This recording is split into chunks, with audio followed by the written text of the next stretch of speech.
Hey, so I hope everyone is keeping well out there. Let me just finish the little setup here. It might be slightly temperamental because there are certain things that I have not done before, but I guess that's all a part of the fun, isn't it? So yeah, going on the basis of the last time I did this, I thought it would be a bit fun to do over lunch, to put together some short pieces, reaching out to Prince's Trust businesses as well as contacts maybe outside of this group that can offer some really, really good advice to businesses who are going through obviously quite an interesting time at present. So after the last video, I felt that my business is very, very different to many of the businesses that exist in the group. Most of the work that Firethought does is in video gaming, and I'm probably a minority in the group in that sense. So I thought the advice that I might be giving might be completely not applicable to some of the businesses that exist. So it was kind of I thought that I would reach out to someone that could potentially provide sounder advice to other businesses that weren't necessarily in the position that mine is in. So fortunately, I have a friend called Felix Milton, who's the one of the UK's youngest chartered financial advisors, and I asked him to put together a short video, basically going through some advice, as well as obviously he offers if you have any questions to reach out. So he's Felix Milton, and he goes under the moniker Finance with Felix. And he put together a very, very short video for me to present to you guys. Hey Prince's Trust guys, my name is Felix Milton and I'm a chartered financial planner based in Barnstable, and Kyle has asked me to make a quick video for you with some financial things you should be doing for your small business at this current time to help you through the crisis. So the thing I really want to reiterate is the two government support schemes that they've introduced for small business owners. And the first one being the small business grants that you can get through your local council, and you are eligible for these if you qualify for small business rate relief usually. So these grants are worth £10,000 and they're paid directly into your bank account and can be used to meet any costs going forward. So that's a very useful thing that you can look to claim. You do that through your local council. The second thing I want to come to is self-employed support, and you should have been contacted by the government if you qualify, and you can claim up to £2,500 per month for a 3-month period. So that's £7,500 in total, just to tie you over, and that will be paid from June, but the date hasn't been announced yet for certain. So they're just two tips you should definitely be looking at the time. Just a very quick video for you all, and I hope you all keep safe and you keep soldiering on with your businesses.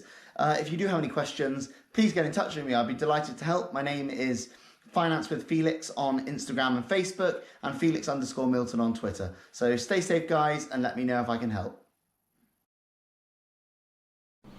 Yeah, so a few of the things that he went over there. So obviously this is just it would be very different if you lived elsewhere in the West Country, but on the council websites of your local council, they have pages about the business rates relief and the any other support that is present. Another thing that's worth going over, which was mentioned in the previous video, was about the Prince's Trust and NatWest Enterprise Relief Fund, which I am under the impression is still going, albeit with a high volume of inquiries, so that's worth checking out as well. Yeah, so that's kind of all I wanted to go through. Obviously, feel free to reach out with Felix, and also if you are a business, a Prince's Trust business that feel that you could advise, or just want to talk about your current experiences, feel free to get in touch, and I'm sure that we could help facilitate a some kind of interview or a quick chit chat over Facebook. Yeah, so apart from that, I mean, I was going to basically earmark this final little section to go over a few things that I get asked quite often. So, not even within the past weeks, I've had a few people ask me. So I'm interested in making videos myself, but obviously I don't have, perceived to be pro equipment. What can I do in order to kind of up production value? So there are a few things that you can do. So I mean, to be honest, a lot of the cameras that phones have now are pretty impressive. If I remember what I was using back when I was in secondary school, it's pretty crazy what phones can do now. So there are a few things or a few pieces of equipment that might help. So you can, let me just check, see if this is, let's head over to the screen here. So obviously other vendors are available. This was just out of ease, really. So there are a few manufacturers that do mics specifically for mobile phones. So this is a Rode make a video mic, directional microphone for smartphones. So if you find that the videos that you're shooting on your smartphone often are inaudible, this is a pretty good investment. Obviously, there are many other different manufacturers that make directional microphones for mobile phones. Basically, do your own research. But this one is a notable example here. So let's say you're doing let's say you're doing pieces on your desk or your workbench or whatever. Instead of a microphone that looks like this, you can always have like a clip-on microphone, like you see the news presenters using on TV. So yeah, they do these versions for mobile phones as well. Very, very, very good if you're doing a piece, sitting down or whatnot, or if you're doing a piece on your own, which I can imagine you probably will be, given the current guidance in place. This is also another really, really good option to look at. I don't know what's the price difference in between. So yeah, so the directional one is slightly cheaper, but both worth having a look at. So lighting is a good thing is a good thing to consider as well, because you might have the best content going, but if there's no light, there's essentially not much to capture. So in this broadcast at the moment, I have two of these, one to my left and one to my right. You wouldn't necessarily need something that overkill, but this, actually, just maybe to give you a quick example, let's jump back to the studio. So yeah, so this is that particular the one that you should see behind me. That's that particular model, but mounted onto a small Pixie Manfrotto tripod. Super handy. So let's say you're working on a small desk similar to my own. You could have one of these sat to the side, and you could be able to move it around and adjust it where necessary without too much faff. Another thing as well, so you don't necessarily have to use any of these if you've got a sound recorder or some kind of microphone that is a traditional one that isn't necessarily advertised or geared towards smartphones. You can buy so I think they've got an example photo here of so let's say you have one of these fancy microphones for whatever reason, maybe you're a musician or something. You can connect it to your smartphone using this this adapter that basically takes a traditional two-thread aux input or output even, and then converts it into something that into this three-threaded output that or input that basically enables your phone to take in that microphone connection, so you can reuse the kit that you essentially already have. So another thing that's worth noting, let's say you're not into like having or setting up or buying a fancy webcam. Actually, that's one thing that I haven't got here. What was it? C or Logitech? C2. Yeah, so it's always worth picking up a nice fancy microphone as well. So I've tried both this one here, this is the one that I currently have, and I've had this one here in the past. I'm not sure how much they're going for now. Prices have probably gone up substantially since everyone's ended up working from home and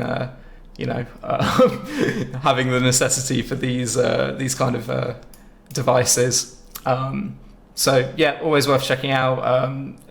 Microphone or a good webcam, because these often do have pretty good microphones on board as well.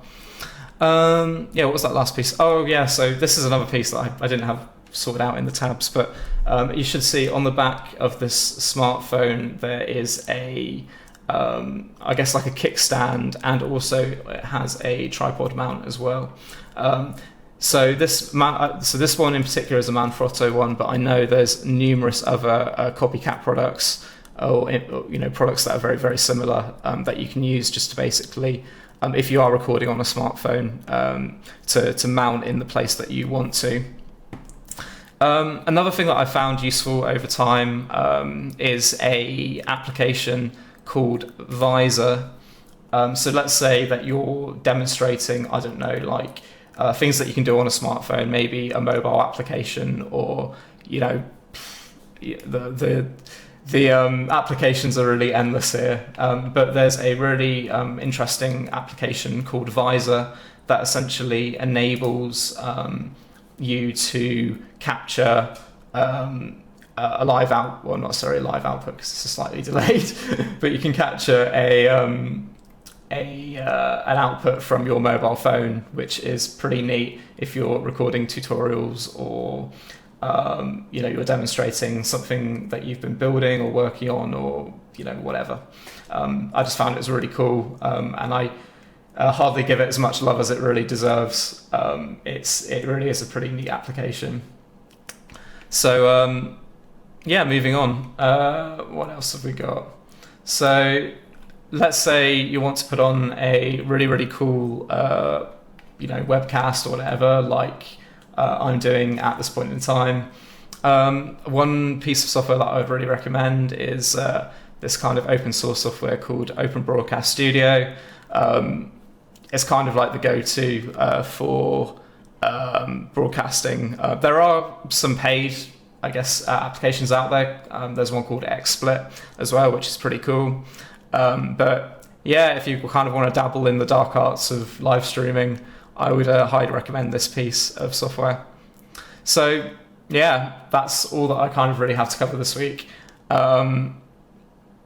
I guess if you do or are interested in having a chat about your business, or maybe your experience currently, or things that you have found helpful, or somewhat helpful, feel free to get in touch, and I'm sure that we could sort something out. Apart from that, I'm hoping in the future to do a 24-hour webcast, like a video game cast, over the weekend at some point in the future. I've earmarked the first week of next month to do so, to help raise money for the trust. So I'm sure that I will be doing some shameless promotion on this channel for that. So apart from that, if you have any questions, drop them in the comment section. None of this on the side is actually working because of the nature of broadcasting to groups. But yeah, maybe one day. I mean, I should probably just get rid of it. But yeah, feel free to drop a few of those reacts in there, just to give me a bit of an inclination of how good this is or how bad this is. But yeah, I hope everyone is keeping well and stay safe, and look forward to hearing from you all.